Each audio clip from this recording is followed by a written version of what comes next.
And welcome back to another episode of A World Gone Mad. I'm your host, Jeff Allen Wolf, Season 1, Episode 40, the Big 4-0. Welcome aboard. It's the calm before the storm. The state of the election is either Harris is winning, or Trump is winning, or it's a tie. Way to commit, latest polls. We really don't have a clear sense of how this election outcome will be.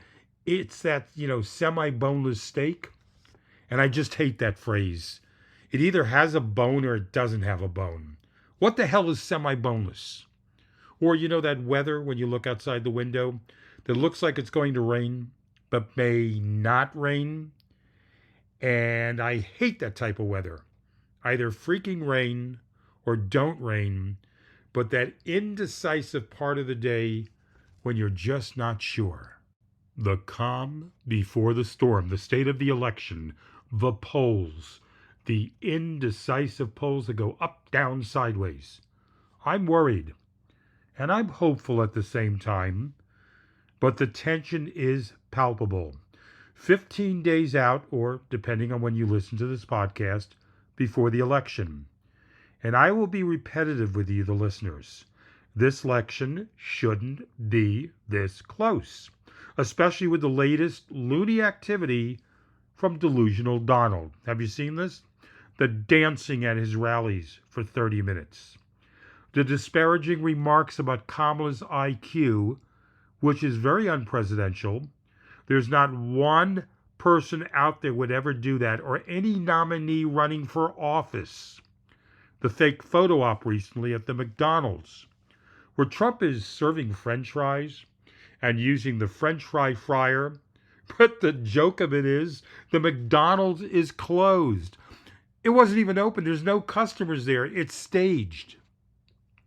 Then there was the rally where Trump went into a rambling, explicit story about late golfing legend Arnold Palmer's anatomy while he was in the shower in front of other golfers. If you haven't read that, you really should. What person running for office talks and acts like this? Just good old Donald. Then there's the continuing over-the-top commercials against Harris and other Democrats, running for office, but mainly Harris, that are disingenuous, disrespectful, and blatant out-and-out lies. We have to change this for the future. We can't have commercials just making up garbage about other people. And I'm saying this has to apply to both sides of the aisle. There has to be some sanity in commercials during an election cycle. Some kind of standard to not allow this stuff on the air. So we sit and we wait and we watch for any indication on how this election is going to turn out. And it's driving me crazy. And I'm sure it's driving you crazy as well. So what are we left with? For me, what I'm left with is Alan Lichtman, the professor who predicted 9 out of the last 10 elections. And he said Harris will win. That was his final prediction. And what about that bakery? Is everyone familiar with that? There's a bakery that's been accurate with their predictions of who's going to win based on how many cookies people bought. So whoever the 2 nominees are for president, they bake a cookie with their image in each one, and they sell the cookies. And whoever buys the most cookies, that candidate is predicted to win. Well, this bakery said it was 3-1 more people bought Trump cookies than Harris cookies. And now we get the latest indicator from Nate Silver of 538, saying that Trump has more of a chance of winning the election than Harris. So this is what I'm left with. A professor, a bakery, and Nate Silver from 538, who's trying to redeem himself to prove that he's still got it and he's still viable with predictions when it comes to elections, when he screwed up before. a professor, a bakery, and Nate Silver. Lions and tigers and bears, oh my. These are our indicators. Wait, let me pull out my magic 8-ball and shake it. Hold on. Who's going to win the election? Answer, cloudy at this time. Wow, people. Nothing definitively stands out. And wait, now we have the latest poll as of today in the swing states that are showing 21% or thereabouts, 21%, are still undecided on who they're going to vote for. And according to this poll, it's mainly black people and young people who make up the 21% undecided. This is what the statistics are showing. Are you kidding me? Look, I understand a small percentage of people can't make up their mind, even in their tiny day-to-day decisions, like what coffee should I get at Starbucks, let alone a major presidential election, right? 21%? Just what will it take for these people to make up their mind and understand how off the tracks, how out of touch, how ridiculously inadequate Donald Delusional is to even contemplate him becoming the president of the United States again? I want to just grab these people, these 21%ers, like Cher did in her movie Moonstruck, and slap them and yell, "Snap out of it!" Now, supposedly, there's a little glimmer of hope from a survey done that indicated that Jill Stein's third-party presidential run will take more people away from Trump than Harris. But who knows how accurate that survey is? So for me, and the rest of this week, and the following week before the election, but let's be honest, this week will indicate if any movement is going to happen at all. It'll happen by the end of this week. And that remains to be seen if anything at all is going to move the needle one way or the other towards Harris or Trump. I mean, let's face it, we're not talking about anything important here, right? Other than, democracy and our country's future. So what are your thoughts, the Wolfpack listeners and new listeners of the podcast? You can text me through the app you're listening on. Not all apps have this. But please, if you leave a comment, whether you email or text, leave your first name, where you're listening from. Give me a little help there when you do leave a comment.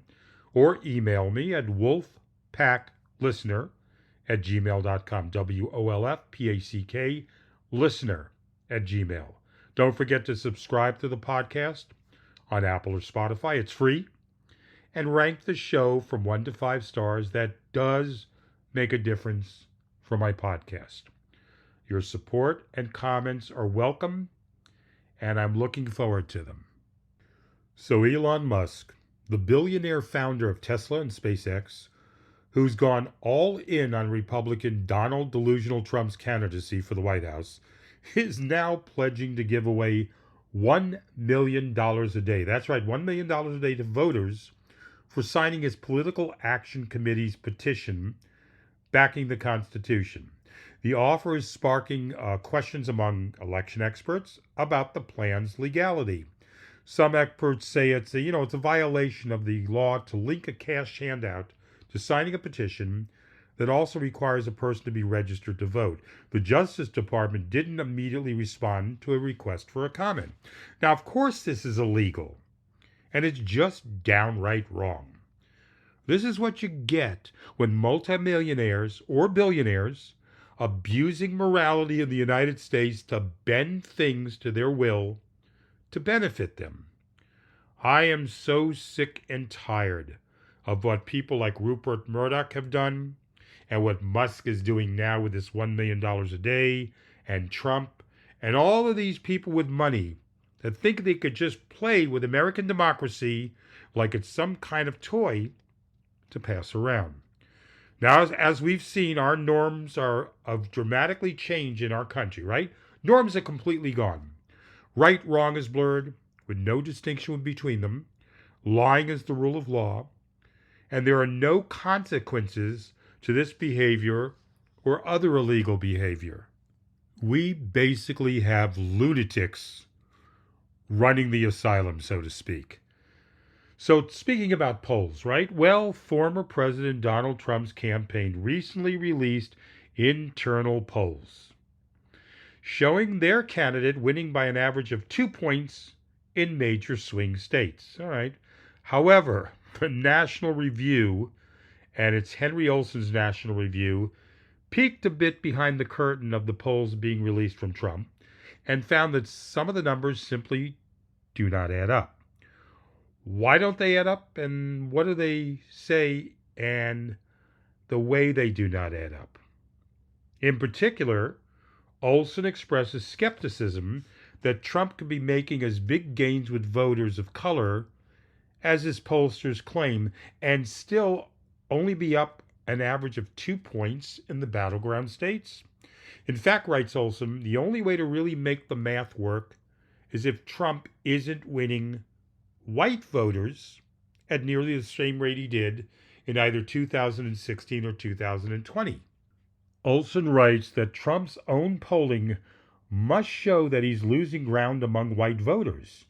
That's what the public polling averages show. Now, the Cook Political Report keeps a running average of the polls by key demographic groups, and it shows Harris with a 17-point lead among whites with at least a 4-year college degree.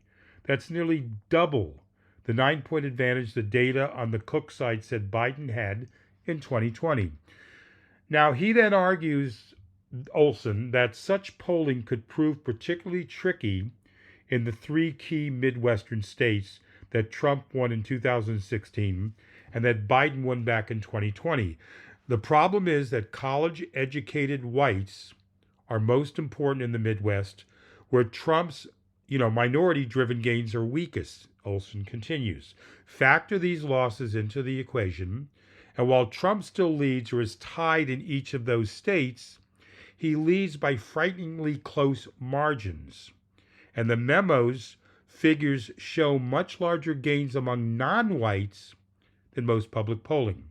If Trump is really only 15 points better on the margin with blacks and 20 points among Hispanics, for example, those narrow leads turn into narrow losses. Again, the polls, I don't feel they're helping us at all. It's hard not to get down, when we read negative polls against Kamala Harris and the state of the election, but we really don't know if these polls are accurate or if the surveys are accurate, especially with this election at this point in time in our country. Tick tock, tick tock. The election clock is striking. And every hour of every day, with the remaining 15 days left till the voting, is loud and intrusive in our thoughts each day. One person who is a Wolfpack listener emailed me, and this was surprising. She said she stopped listening to my podcast, not because of me or because of the podcast, but she just couldn't handle the voting situation right now, the tension. It was getting her and making her depressed. She needed to back away. And she wrote this legitimately. It was not tongue-in-cheek from what I could tell from her writing. It was a serious comment. This election cycle, this situation in America was making her ill. So how do you feel, Wolfpack listener or new person? What about this particular election? Has it caused you emotional stress? Health issues? Problems sleeping? I'm serious. A lot of people are saying that this is the most pressing thing on their mind right now. Yes, children and health and other things happening in their life. But as far as palpable, pressing tension, this election is causing it. Email me again. The email is wolfpacklistener@gmail.com with your comments, your first name, where you're listening from. Love to hear from you. Your comments make a difference to me. Once again, I will be back next week with another episode of A World Gone Mad. I'm your host, Jeff Allen Wolf. And until next time, everyone, please stay hopeful.